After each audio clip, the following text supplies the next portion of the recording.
sila o alis sa atong barangay sa akong mga co-ST officials, facilitators, o kaninyong tanan, maadjong gabi. Aniya na nagkakaroon sa dito sa atong activity, which is ang literary musical contest. And a pageant expert, organizer and choreographer, festival dance organizer, 3 times hailed as a beauty festival queen, a pageant and literary musical event organizer, Miss Vista Millennium 2000, CEO of Language Tutorial, 5 times judging Sinolo Festival Dance, no other than Miss Nigella Bergoy Villanueva.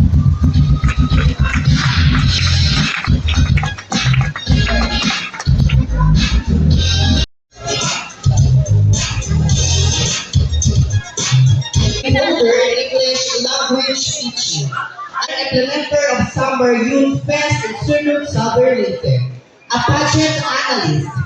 This year, 2025, she graduated as a Master of Arts in Teaching, major in English language at SLSU Main Campus.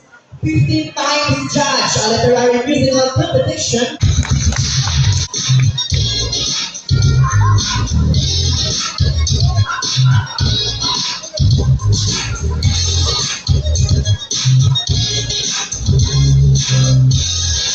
Chairman of the board.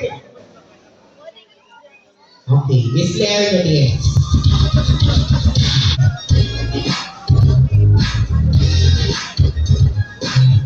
This one, I know you're familiar with me since I was one of the judges from that day one. No. Yeah, last year. Yes, tinukod. I just graduated kanina. I'm just so pagdiri karon. Wala akong make-up. Ano yung mga, ingon ako mga magbastor na siguro. Hindi na ko